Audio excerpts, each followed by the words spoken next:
top story this afternoon. Supreme Court has restored access to the abortion pill mifepristone through telehealth, mail, and pharmacies. Yeah, this comes as a lower court ordered to restrict access to the pill through mail on Friday, asking for the pill to only be given in person. So we'll have so much more on this story that's going to come up on our later shows at 4. Another big story in the region, Shanika, happening right now. The man who's on top of the Frederick Douglass Memorial Bridge, he's set to come down soon, according to the post from his social media last night. Activist Guido Reichstatter climbed the bridge. It's 168-foot arches Friday afternoon, and has stayed there since. He says that he's doing this to protest the war in Iran, the use of AI, and the Trump administration. D.C. police have remained on the scene, but all lanes at the bridge are now back open. All right. I know that on Friday that caused a major traffic jam, and that was pretty much for miles. Lots of people were seeing lots of traffic because, of course, they had to close the bridge. And a lot of people take the Frederick Douglass Bridge from, southeast Anacostia to get over into Navy Yard.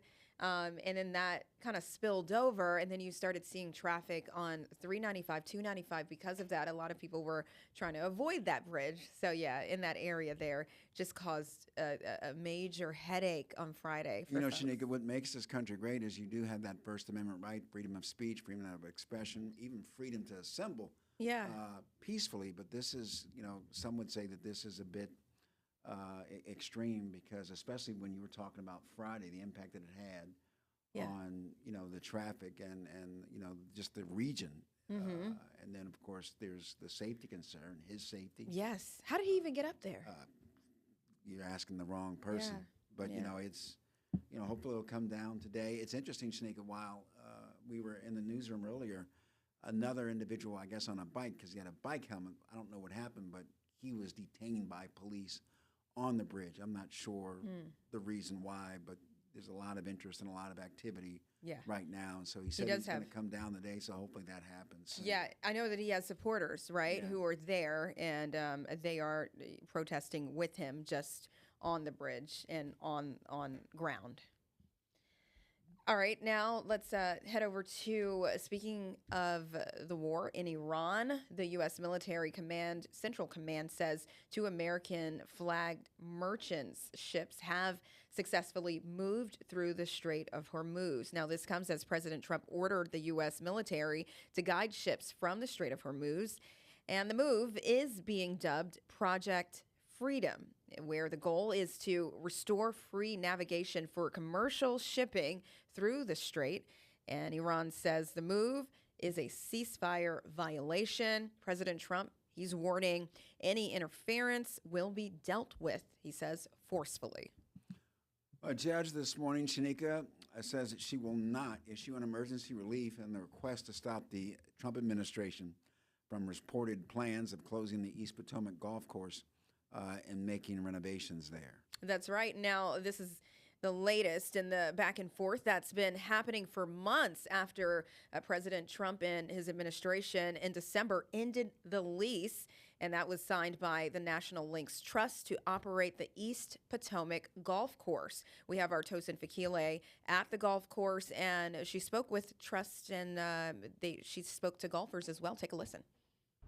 The judge in the Monday morning hearing basically saying unless she sees bulldozers, it's still too early to take action. This morning, the Trump administration indicating they plan to begin the process of renovations and inspections on Monday, at the very least, claiming they can start whenever they want.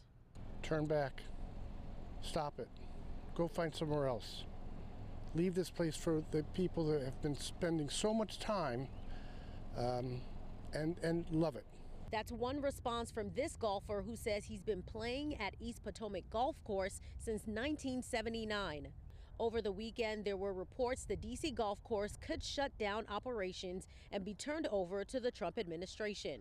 When you were driving here this morning, was there a part of you that was a little nervous or worried this was closed? Very much so. I actually thought that there might be a gate that we might be locked out. Yeah, we were here late last night, and it's the same idea. We're without any information, we just need to be prepared. The stewards over the course, National Links Trust, say the news over the weekend was a surprise to them. Court documents this morning said MPS is still evaluating the scope of repairs needed, including safety issues, and actively considering whether it'll be necessary to close all or a portion of East Potomac Golf Course. But during this morning's hearing with a judge, MPS insists the course isn't being raised on Monday. The judge telling the plaintiff lawyer she understands their frustrations, but also telling the hearing, quote, "I don't want to be the overseer of Parks and Rec. I'm no Amy Poehler."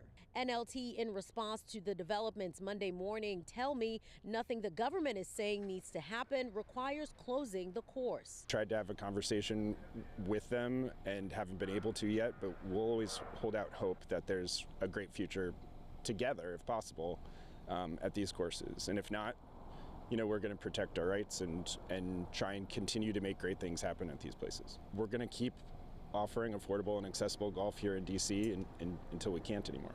For DC News Now, I'm Tosin Fakile. All right, that was our Tosin Fakile reporting there.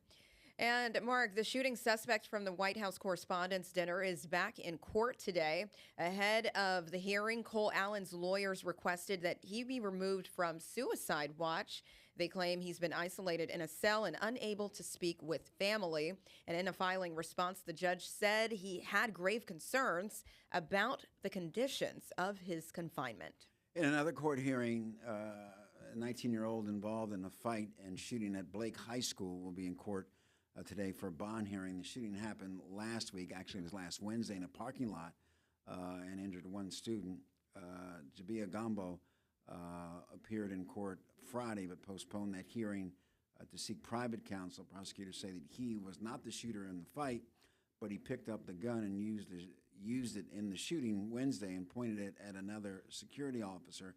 Court documents say that he spoke to police after his arrest, telling them that it was a stupid mistake to pick it up, that the gun that he tried to leave the scene of that shooting. Meantime, the student injured in the fight, 17-year-old Turek Wilson, is also facing charges including assault and having a gun on school property. And on a lighter note, this week is Teacher Appreciation Week. To celebrate, Prince George's County Schools is honoring teachers by delivering gifts to those nominated in a teacher contest.